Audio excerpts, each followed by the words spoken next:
हिंदुस्तान, हिंदुस्तान से लाया, हिंदुस्तान, सोने की चिड़िया।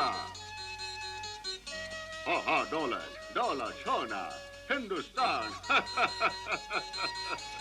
भारत को सोने की चिड़िया जिस जमाने में कहते थे, वो बहुत पुराना जमाना था। अरब और ईरान के व्यापारी भारत से व्यापार करते थे। फिर वे माल लेकर यूरोप के देशों में जाते थे। इन व्यापारियों से जब यूरोप वासी सोने की चिड़िया का हाल सुनते, तो उनके मुंह में पानी आ जाता था। लेकिन उन्हें भारत पहुंचने का रास्ता नहीं मालूम था।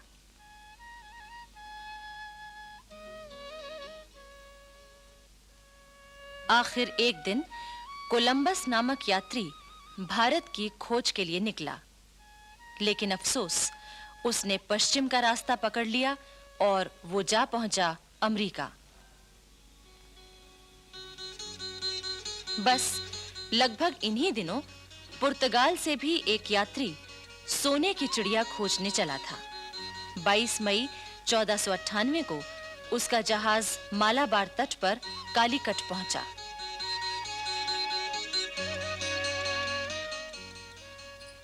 उस जहाज का कप्तान था वास्को डी गामा। अनेक मुसीबतों से जूझता हुआ वो भारत पहुंचा था। उस समय कालीकट में सामुरी नाम के राजा का शासन था। इतिहास में उसको ज़ेमुरिन के नाम से भी कहा गया है। वास्को डी गामा सामुरी के दरबार में गया।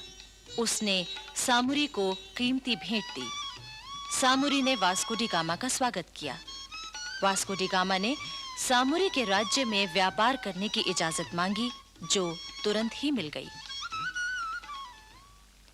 2 ही साल बाद, यानी 1500 ईस्वी में, पुर्तगालियों ने कालीकट में एक कोठी बना ली। 3 साल बाद उन्होंने कोठी की किलेबंदी कर ली। वहां अपने सिपाही नियुक्त कर दिए। बहाना यह था कि ये काम वो अपनी रक्षा के लिए कर रहे हैं। वहां एक फौजी अफसर अल्बुकर्क को किलेदार बनाया गया। दरअसल ये पुर्तगालियों की एक चाल थी। सन 1506 में उन्होंने गोवा से बंगाल तक अपना व्यापार फैला लिया।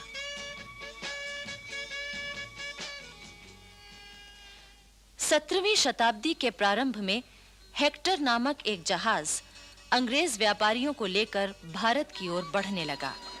इन्होंने सन 1600 में महारानी एलिजाबेथ से आज्ञा लेकर एक व्यापारिक कंपनी बनाई थी, ईस्ट इंडिया कंपनी। इस हेक्टर जहाज के कप्तान हॉकिंस ने जहांगीर के दरबार में पहुंचकर सबसे पहले घुटनों के बल झुककर जमीन चूमी और बादशाह के प्रति अपना आदर प्रकट किया। इसके बाद उसने इंग्लैंड के बादशाह जेम्स प्रथम का पत्र जहांगीर को दिया। जहांगीर ने अंग्रेजों को भारत में व्यापार करने की आज्ञा दे दी। तब सन 1615 में इंग्लैंड के बादशाह ने सर थॉमस रो को मुगल दरबार में अपना पहला राजदूत बनाकर भेजा। धीरे-धीरे अंग्रेजों ने अपना व्यापार फैलाया। उन्होंने पुर्तगालियों की जड़ें कमजोर की, उनके जहाजों को लूटना शुरू कर दिया।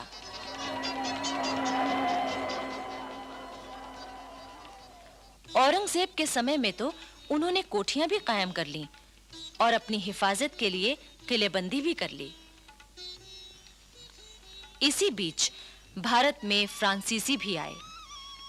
उन्होंने भी अपना व्यापार फैलाया और जड़ें जमानी शुरू कर दी। उस समय उनका मुखिया था दुमास। औरंगजेब की मृत्यु के बाद मराठों ने कर्नाटक पर हमला किया। फ्रांसीसी कंपनी के मुखिया ने अपने सिपाहियों के जरिए कर्नाटक के नवाब की मदद की। मराठे हार गए। कर्नाटक और दिल्ली के बादशाह दोनों ने खुश होकर दुमास को नवाब की उपाधि दे दी। 2000 सवारों का सेनापति भी बना दिया। सन 1741 में दुमास की जगह डुप्ले नामक फ्रांसीसी कंपनी का हाकिम बन गया। ये बहुत चतुर सेनापति था। दरअसल डुप्ले पहला यूरोपवासी था जिसके मन में भारत में यूरोपीय साम्राज्य कायम करने की बात आई। डुप्ले ने उस समय के भारत की दो कमजोरियों का फायदा उठाया। एक तो ये कि यहाँ के देशी राजा नवाब आपस में लड़ रहे थे। दूसरे ये कि उस समय राष्ट्रीयता की भावना लोग भूल गए थे। डुप्ले ने इसी फूट का फायदा उठाया। अंग्रेजों ने भी इस नीति का फायदा उठाया। उन्होंने न सिर्फ फ्रांसीसियों को कमजोर किया बल्कि देशी राजाओं को लड़ाने और फिर उनमें से किसी एक की मदद करने की नीति अपनाई। बाद में उस मदद लेने वाले राजा को भी उन्होंने अपने प्रभाव में ले लिया। अब देखिए बंगाल में क्या हुआ। ये बात है 1755 की। उस समय बंगाल में नवाब अलीवर्दी खां का शासन था। अंग्रेजों ने अमीचंद नामक व्यापारी से मिलकर बंगाल पर हमला करने की तैयारी की, लेकिन बंगाल के शासक अलीवर्दी खां ने उनकी एक भी चाल न चलने दी। लेकिन अलीवर्दी खां बूढ़ा हो चुका था। उसने एक दिन अपने नवासे सिराजुद्दौला को अपने पास बुलाया। सिराजुद्दौला उस समय 24 बरस का था और वही अलीवर्दी खां का उत्तराधिकारी भी था। अलीवर्दी खां ने सिराजुद्दौला से कहा, बेटे, मुल्क के अंदर यूरोपियन कौमों की ताकत पर नजर रखना। रियासतों के घरेलू झगड़ों के बहाने इन लोगों ने मुगल शहंशाह का मुल्क और शहंशाह की रियाया का धन माल छीनकर आपस में बांट लिया है। इन तीनों यूरोपियन कौमों को एक साथ कमजोर करने का ख्याल ना करना। अंग्रेजों की ताकत बढ़ गई है। मेरे बेटे, उन्हें किले बनाने या फौजों को रखने की इजाजत ना देना। अगर तुमने ये गलती की तो मुल्क तुम्हारे हाथ से निकल जाएगा।